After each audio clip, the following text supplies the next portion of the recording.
Hello, welcome to your tutorial on how to include MP3s, files, PDFs in your automated email sequence for once your clients have purchased your course.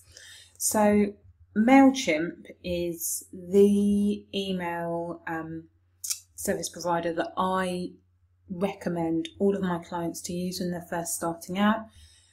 Excuse me, because it's simple, it's easy, and it's free on the very basic level.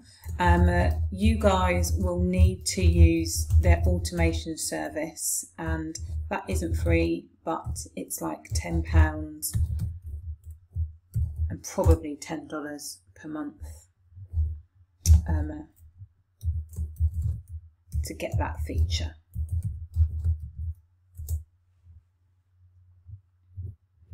So the first thing that you need to do when setting up an automated email list is create a list.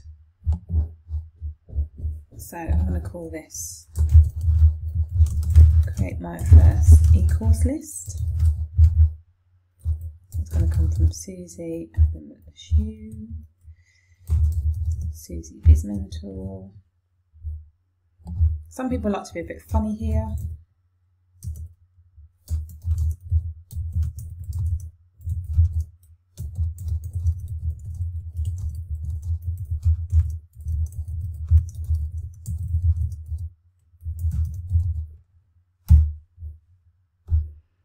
It depends what your brand is as to whether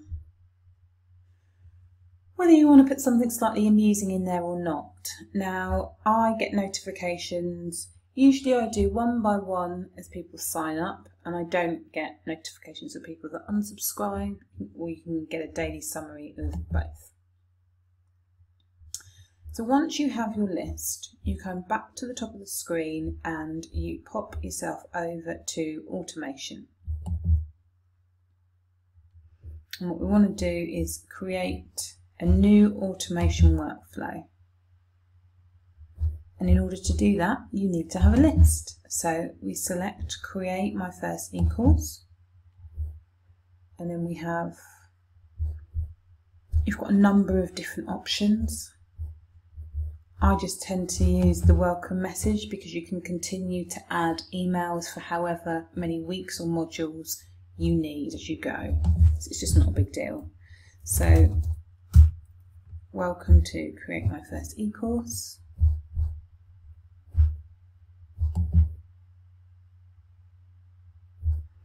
So it's useful to click this button here, trigger workflow when subscribers are imported.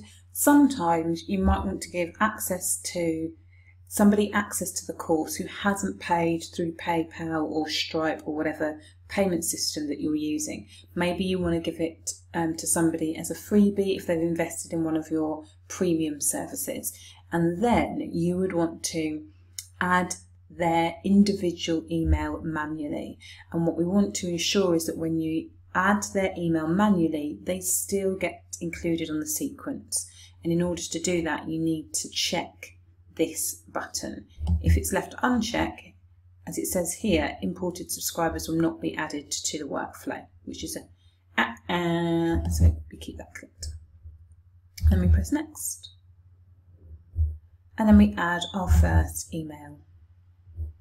So I like to give this a name.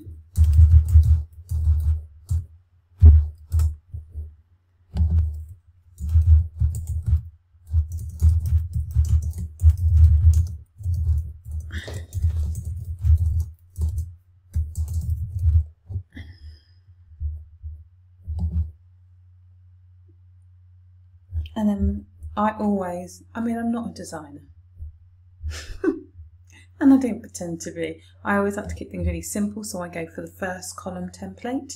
There are obviously lots of templates. And then Mailchimp make it really easy for you to work your way through. Now, it's really important that you put your own content, which is just a preview of what's going to be in the email in this first section.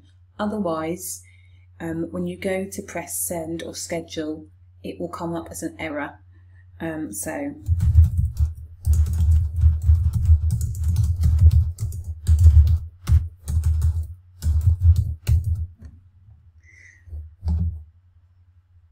you can include an image here. I'm going to use this image. If you haven't got an image that you've already used before, you simply go to this button here, upload, and then I'll go to my downloads.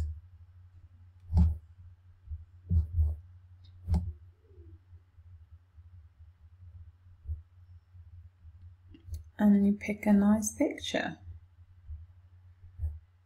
Ooh, what's here?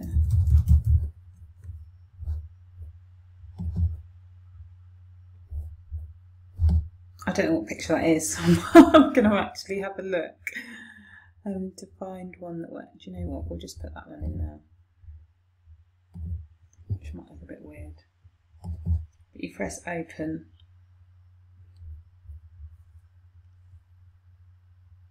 And then it will upload. My email connection is a little bit slow, and so it's taking its time to do that. So what I'm going to do in the meantime is click something that's already in there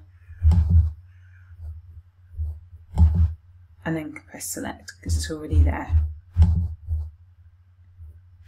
Whenever you want to edit something on the right or add a new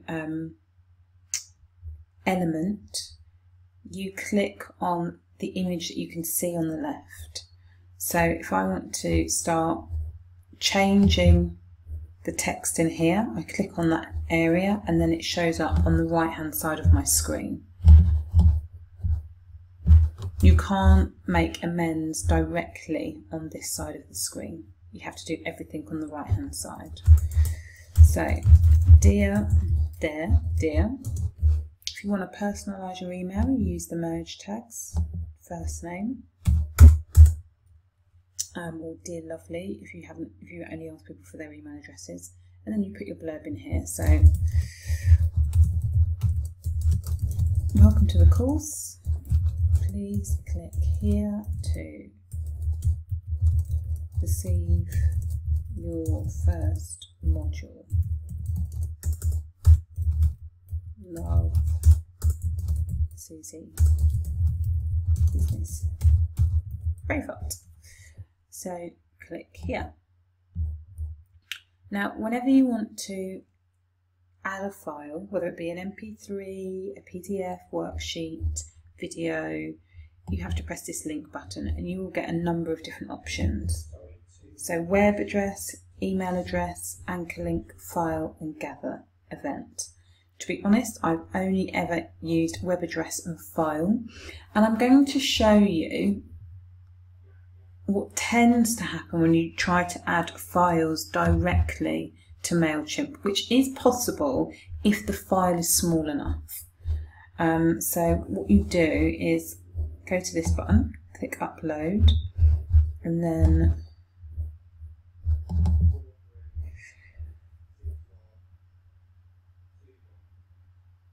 so I'm going to see if I can add this PowerPoint presentation, blogging and vlogging, as a file to Mailchimp.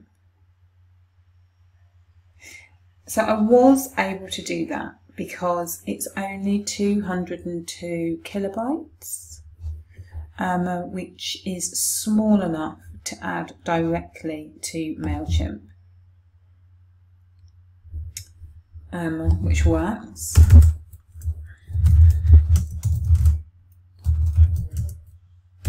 But now I'm going to show you something different.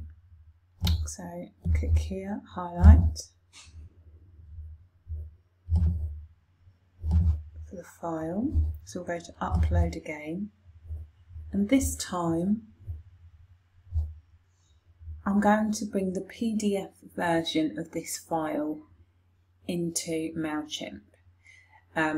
This is a lot bigger. It is it blogging and vlogging I did before? 78.8 megabytes, and the last one was 208 kilobytes. The reason that this file is much bigger is because it has an embedded video in the file.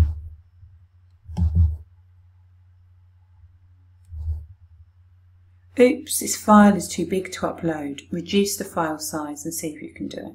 Well, I can't reduce the file size because I need that embedded video or 2 embedded videos. So what else can I do? Well, I can use Dropbox or Google Drive. And so what I'm going to do is show you here. I'm in my Dropbox. I'm in the Baby Business School Student. And I'm going to click upload file. Let's just add more files. And I'm going to go to the blogging and vlogging mammoth sized file and I press open to upload.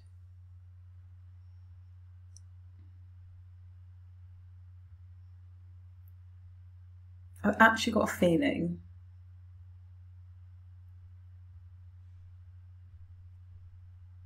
that this file is going to be too big even for the space that I have left in my Dropbox.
Great. So once it's done, press done, and then all we do is we go to this button here, share, and you get a link that's specific to that file. So we copy that and then we head over and we say import from URL.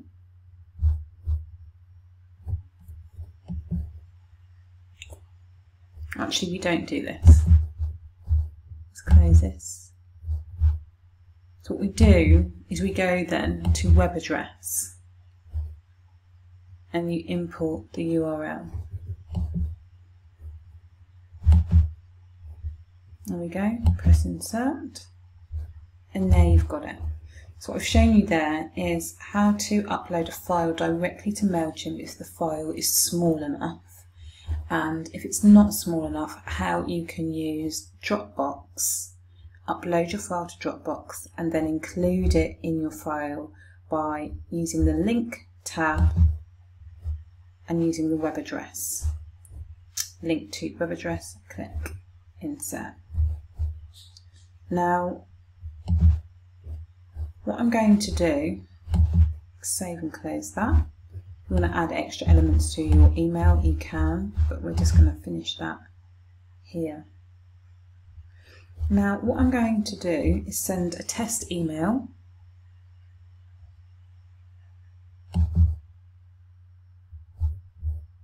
to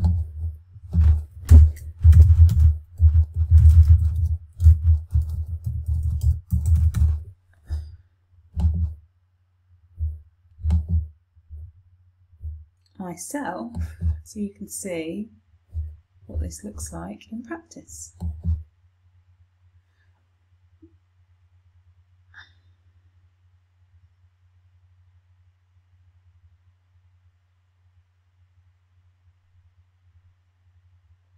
There we go. Oh, 2. So